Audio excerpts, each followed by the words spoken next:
માતા લક્ષ્મીની આ પવિત્ર વાર્તા સાંભળો. ક્યારેય જીવનમાં ગરીબી નહીં આવે. એક નાનકડું ગામ હતું. ગામનું નામ હતું સુખપુર. નામ તો સુખપુર હતું, પરંતુ ત્યાં રહેતો એક માણસ હંમેશા દુઃખમાં જ જીવતો હતો. તેનું નામ હતું ધનરાજ. નામ મુજબ તો તેને ધનવાન હોવું જોઈએ, પણ હકીકતમાં તેની ઝૂંપડીમાં રોજ સાંજ પડતા દીવો પણ બળે કે નહીં એની ચિંતા રહેતી. ધનરાજ ગરીબ હતો, પરંતુ દિલથી ખૂબ જ સારો માણસ હતો. કોઈ ભૂખ્યો આવે તો પોતે ભૂખ્યો રહીને પણ તેને ખવડાવતો. કોઈ દુઃખી હોય તો તેની વાત સાંભળતો. પરંતુ સમય જતાં તેની ગરીબી વધતી જ ગઈ. ખેતી બરબાદ થઈ, કામ મળતું નહોતું, કરજ વધતું ગયું. એક દિવસ ધનરાજ ખૂબ જ હાર માની બેઠો. રાતે તેની ઝૂંપડીમાં બેઠો બેઠો તેણે આંખોમાં આંસુ સાથે માતા લક્ષ્મીને યાદ કરી. તેણે કહ્યું, હે માતા લક્ષ્મી, મેં જીવનમાં ક્યારેય કોઈનું ખરાબ નથી કર્યું, છતાં પણ દુઃખ કેમ પીછો નથી છોડતું? તે રાતે ભૂખ્યો જ સૂઈ ગયો. એ જ રાત્રે એક અદ્ભુત ઘટના બની. ધનરાજને સપનામાં એક દિવ્ય પ્રકાશ દેખાયો. એ પ્રકાશમાંથી માતા લક્ષ્મી પ્રગટ થયા. માતા અત્યંત શાંત અને કરુણામય હતા. ધનરાજ ગભરાઈને ઊભો થઈ ગયો અને માતાના ચરણોમાં પડી ગયો. માતાએ મીઠી વાણીમાં કહ્યું, ધનરાજ, હું તારી ભક્તિ અને તારા સારા કર્મોથી પ્રસન્ન છું, પરંતુ એક વાત યાદ રાખ, માત્ર મહેનત કરવાથી જ ધન મળતું નથી. ધન ટકાવવા માટે વિચાર, વર્તન અને શ્રદ્ધા પણ જરૂરી છે. ધનરાજે કાપતા અવાજે પૂછ્યું, હે માતા, હું શું ભૂલ કરું છું? માતાએ કહ્યું, તું રોજ સવારે ઉઠે છે, પરંતુ ભગવાનને યાદ કર્યા વગર કામે લાગી જાય છે. તું જે મળે તે ખર્ચી નાખે છે, ક્યારેય આભાર માનતો નથી. અને સૌથી મોટી વાત, તું પોતાને હંમેશા ગરીબ માને છે. આ કહીને માતાએ તેને 3 વાતો આપી. પહેલી વાત, રોજ સવારમાં સૂર્ય ઉગે તે પહેલાં ઉઠીને ઘરમાં સફાઈ કરવી અને દીવો પ્રગટાવીને શ્રી નામનું સ્મરણ કરવું. બીજી વાત, જે મળે તેમાં સંતોષ રાખવો અને અન્નનો ક્યારેય અપમાન ન કરવો. ત્રીજી વાત, કોઈ પણ દિવસ ખોટું બોલીને લાલચમાં આવીને પૈસા ન કમાવા. માતાએ કહ્યું, જો તું આ 3 નિયમો જીવનભર પાળશે તો તારા ઘરમાંથી ગરીબી પોતે જ ચાલીને જશે.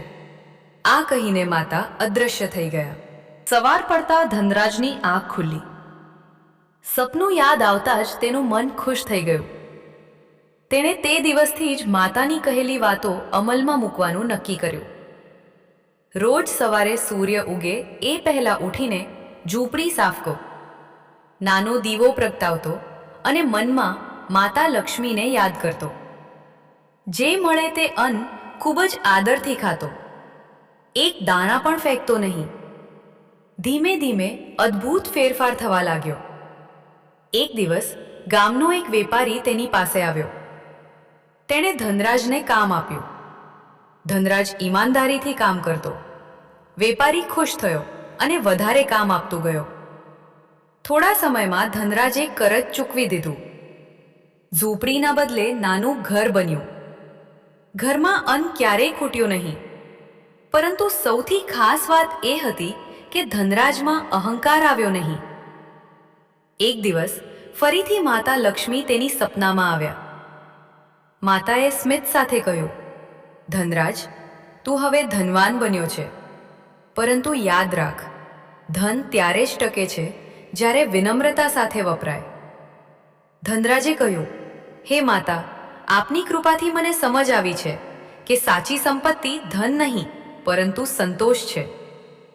માતા લક્ષ્મીએ આશીર્વાદ આપતા કહ્યું, જે મનુષ્ય આ વાર્તા શ્રદ્ધાથી સાંભળશે અને જીવનમાં આ 3 વાતો અપનાવશે, માતા લક્ષ્મીને પ્રસન્ન કરવાની સાચી રીત.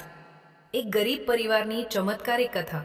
ગામના છેડે એક નાનકડા ઘરમાં રમેશ નામનો માણસ પોતાની પત્ની ગીતા અને દીકરી કાવ્યા સાથે રહેતો હતો.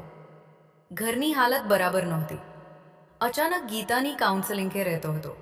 ઘરની હાલત બહુ સામાન્ય હતી. રોજ કામ મળે તો રોટલી મળે, નહીં તો ઉપવાસ. રમેશ મહેનતુ હતો, પણ પૈસા ઘરમાં ટકતા નહોતા. કેટલાય પ્રયત્નો કર્યા છતાં ઘરમાં દર મહિને તંગી જ રહેતી. એક દિવસ સાંજે ગીતા બોલી, આપણે એટલી મહેનત કરીએ છીએ, છતાં પણ ઘરમાં સુખ શાંતિ કેમ નથી આવતી? કદાચ માતા લક્ષ્મી આપણાથી રીસાઈ ગઈ હશે. રમેશે ઉદાસ ચહેરે જવાબ આપ્યો, હા ગીતા, મને પણ એવું જ લાગે છે. પણ માતા લક્ષ્મીને કેવી રીતે પ્રસન્ન કરવી એ તો ખબર નથી. તે જ ગામમાં એક વૃદ્ધ સંત રહેતા. લોકો કહેતા કે તેઓ ધર્મ અને શાસ્ત્રનું સારું જ્ઞાન ધરાવે છે. બીજા દિવસે રમેશ સંત પાસે ગયો અને નમ્રતાથી પૂછ્યું, મહારાજ, હું ગરીબ માણસ છું, ખૂબ મહેનત કરું છું, છતાં ઘરમાં કંગાલી જ છે. માતા લક્ષ્મીને પ્રસન્ન કરવા માટે શું કરવું જોઈએ? સંત સ્મિત કરતા બોલ્યા, બેટા, માતા લક્ષ્મી ફક્ત પૈસાની દેવી નથી. તેઓ શુદ્ધતા, સદ્ગુણ, મહેનત અને સત્યની પણ દેવી છે. દરરોજ સવાર અને સાંજ દીવો પ્રગટાવો. શુક્રવારે ખાસ કરીને માતા લક્ષ્મીનું પૂજન કરો. પરંતુ ફક્ત પૂજા પૂરતી નથી. મન શુદ્ધ હોવું જોઈએ. ખોટું બોલશો નહીં, કોઈનું હક નહીં ખાશો, ગરીબને દાન આપશો. રમેશે પૂછ્યું, મહારાજ, દાન તો અમે ગરીબ લોકો શું આપીએ? સંત હસ્યા, દાન ફક્ત પૈસાનું નથી હોતું. એક રોટલી પણ પ્રેમથી આપો તો તે સૌથી મોટું દાન છે. રમેશ ઘરે પાછો આવ્યો અને ગીતાને બધું કહ્યું. બીજા દિવસથી બંનેએ નક્કી કર્યું કે ઘર સાફ રાખશે, રોજ સવારમાં ભગવાનને નમન કરશે અને કોઈ ભિખારી આવે તો ખાલી હાથ નહીં મોકલશે. ગીતા દર શુક્રવારે ઘરમાં ગાયનું ઘીનો દીવો પ્રગટાવતી. માતા લક્ષ્મીનો શ્લોક બોલતી, શ્રી હ્રી શ્રી કમલે કમલાલયે પ્રસીદ પ્રસીદ, શ્રી હ્રી શ્રી મહાલથ્થૈ નમઃ. કાવ્યા પણ માતા સાથે બેસીને પ્રાર્થના કરતી. ધીરે ધીરે ઘરના વાતાવરણમાં બદલાવ આવવા લાગ્યો. પહેલાં જ્યાં તણાવ હતો, ત્યાં શાંતિ આવી. રમેશને કામ નિયમિત મળવા લાગ્યું. થોડા પૈસા બચવા લાગ્યા. એક દિવસ એક ધનિક વેપારી ગામમાં આવ્યો. તેને સચ્ચા અને મહેનતુ માણસની જરૂર હતી. ગામના લોકોએ રમેશનું નામ સૂચવ્યું. વેપારીએ રમેશની પરખ કરી અને તેને નોકરી આપી. રમેશ ઈમાનદારીથી કામ કરતો રહ્યો. થોડા મહિનામાં વેપારી એટલો ખુશ થયો કે તેને ભાગીદારી આપી દીધી. ઘરમાં ધીમે ધીમે સુખ સમૃદ્ધિ આવવા લાગી. પરંતુ રમેશ અને ગીતા ક્યારેય અહંકારમાં આવ્યા નહીં. તેઓ દર શુક્રવારે માતા લક્ષ્મીનો આભાર માનતા અને ગરીબોને દાન કરતા. એક રાતે ગીતાને સ્વપ્ન આવ્યું. સ્વપ્નમાં એક તેજસ્વી સ્ત્રી પ્રગટ થઈ અને બોલી, ગીતા, હું તમારી ભક્તિ અને શુદ્ધ મનથી પ્રસન્ન છું. તમે પૈસાને ક્યારેય અહંકારમાં બદલી નથી દીધા. તેથી હું હંમેશા તમારા ઘરમાં નિવાસ કરીશ. સવારે ગીતા એ સ્વપ્ન રમેશને કહ્યું. બંનેની આંખોમાં આનંદના આંસુ હતા. આ કથાનો સાર એ છે કે માતા લક્ષ્મી ફક્ત પૈસાથી ખુશ નથી થતી. તેઓ ખુશ થાય છે, 1. જ્યાં સ્વચ્છતા હોય, 2. જ્યાં સ્ત્રીનું સન્માન થાય, 3. જ્યાં મહેનત અને સત્ય હોય, 4. જ્યાં દાન અને કરુણા હોય, 5. જ્યાં રોજ ભગવાનનું સ્મરણ થાય. જો તમે પણ માતા લક્ષ્મીને પ્રસન્ન કરવા માંગો છો, તો રોજ સવારમાં ઘરની બારી ખોલીને સૂર્યને નમન કરો. રસોડું સાફ રાખો, અનાજનું અપમાન ન કરો, માતા પિતાનો આશીર્વાદ લો. ઘરમાં ક્યારેય ઝઘડો ન કરો. શુક્રવારે શક્ય હોય તો સફેદ કે ગુલાબી વસ્ત્ર પહેરો. ખીર અથવા મીઠાઈનો ભોગ લગાવો. માતા લક્ષ્મીના 108 નામમાંથી થોડા નામ પર ભક્તિથી બોલશો તો પણ કૃપા વરસશે. યાદ રાખજો, લક્ષ્મીજી ત્યાં રહે છે જ્યાં ભગવાન વિષ્ણુનું સ્મરણ થાય છે. એટલે નમો ભગવતે વસુદેવાય મંત્રનો જાપ પણ ખૂબ ફળદાયી છે. આ રીતે ભક્તિ, સત્ય અને મહેનતથી જીવન જીવો તો માતા લક્ષ્મી તમારી પર જરૂર પ્રસન્ન થશે અને તમારા ઘરમાં સુખ, શાંતિ અને સમૃદ્ધિ લાવશે.